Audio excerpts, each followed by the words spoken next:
grande satisfaction parce qu'on se dit qu'est-ce qui se passe au Luget. Eh bien, on voit le résultat ce soir. Donc, bonsoir à tous, à toutes, à tous. On a dit un peu bonsoir ici en arrivant sur l'aile droite. On dit bonjour à l'aile gauche aussi, hein, il n'y a pas de problème. Hein. Merci, merci, merci de venir aussi nombreux parce qu'on est dans une situation pas facile et il faut absolument que les gens se mobilisent, d'abord pour soutenir les candidats et ensuite, bien sûr, pour diffuser ce message que les candidats, que Yves et Philippe vont essayer de vous faire passer tout à l'heure.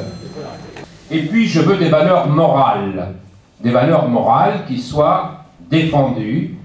Et j'ose dire aujourd'hui qu'on s'est complètement fait prendre par du mensonge, et que l'élu par défaut d'aujourd'hui est un menteur, et vous allez le voir, vous l'avez vu déjà dans sa promotion aujourd'hui, que je n'ai pas regardé, mais je suppose qu'il a eu toutes les fastes qu'il refusait jusqu'à maintenant, hein. Et demain, ça va continuer, parce que c'est normal, parce que c'est le président de la République, et qu'à ce poste-là, on a des choses, mais on les connaît à l'avance, et on ne ment pas. Tout à l'heure, on est allé voir les commerçants d'Arès. Et dans un commerce, il y avait une vieille dame. Si, elle était vieille, Philippe. Elle est vieille. Et alors, elle a reconnu Philippe.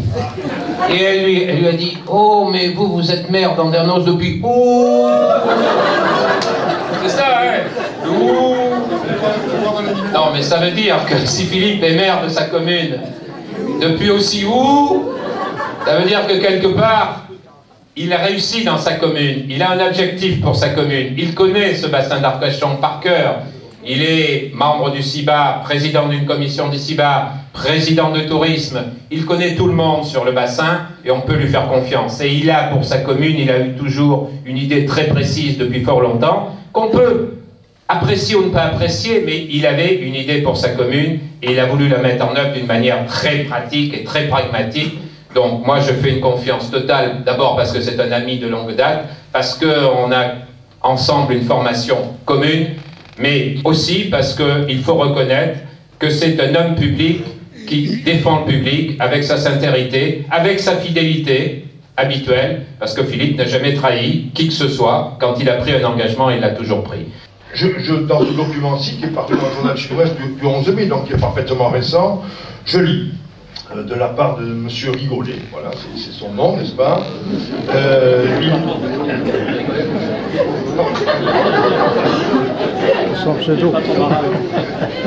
Je n'ai rien dit. Bien, je lis. Mais c'était pas très gentil quand même, hein. Il dit, c'est lui qui l'écrit, je suis persuadé qu'Yves Foulon a tous les défauts de Nicolas Sarkozy. Oui, vous avez raison. Et plus loin, il nous écrit, j'ai voté, bien que le vote soit secret, sachez que j'ai voté Sarkozy dimanche. Donc, on votera Yves Foulon. Voilà.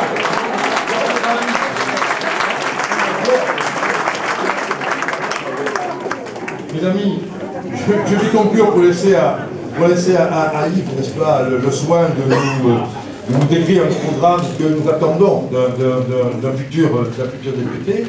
Mille merci d'être présents si nombreux, vraiment ça nous rassure, ça nous fait extrêmement plaisir. Mais je répète encore une fois, la victoire, ce ne sera pas celle de Yves, de Jean-Guy, de Michel ou d'autres et de Philippe. Non, ça sera votre victoire. Si vous voulez que nous gagnions, si vous voulez que nos idées atteignent le but que nous visons, pour la France, il faut absolument que vous soyez extrêmement attentifs, déterminés, résolus, démontrer contre vent et marée que nos idées sont les meilleures, parce que c'est grâce à celles-ci, je le répète, la liberté pour entreprendre, la fraternité pour partager, ce sont les deux piliers de la construction d'un pays que nous aimons et qui s'appelle la France. Bravo.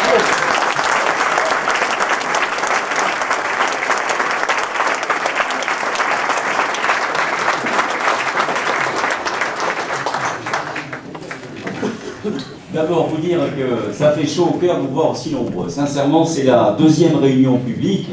On a démarré cette série de 12 après avoir fait la présidentielle avec un certain nombre de nos amis qui sont ici et qui m'accompagnent dans cette démarche depuis le mois d'octobre. C'est la deuxième réunion publique concernant les législatives. La première était la semaine dernière à Arcachon, la seconde à Arès. Vraiment, vous êtes très nombreux. On a les amis du Nord, les amis du Sud qui nous ont quelques-uns rejoints. Ça fait chaud au cœur parce que on a besoin, après cette élection présidentielle perdue, de se ressouder, de se retrouver, de repartir d'un bon pied. Maintenant, c'est fait. Nous avons là l'occasion de repartir sur une autre élection, qui est ce troisième tour après l'élection présidentielle traditionnelle. Et je vous invite véritablement à être ferme dans vos convictions. On a perdu l'élection, c'est évident, on ne va pas refaire le match. Nous avons un nouveau match à gagner maintenant. Mais je crois que l'écart, le très peu d'écart qu'il y a entre François Hollande et Nicolas Sarkozy nous impose d'être ferme, loyal et fidèle par rapport à nos convictions que nous avons défendues pendant l'élection présidentielle et que nous devons continuer à défendre pendant cette élection législative. Nous continuons à dire à M. Hollande, maintenant président de la République, depuis quelques heures, en charge des véritables responsabilités, et on le verra à l'œuvre par rapport à tout ce qu'il a promis. Nous avons à mettre en place aussi cette fameuse grande intercommunalité, qui là aussi a été votée à l'unanimité par l'ensemble des élus des 17 communes à terme, et nous respecterons ce terme. Rien ne sera fait dans la précipitation, le choix de chacune des communes sera pris en compte, mais nous pensons ensemble que cette grande intercommunalité permettra de mutualiser des moyens, de rationaliser, de faire des économies et enfin d'avoir des équipements et des services dignes de ce territoire. Rendez-vous le 10 juin pour la victoire.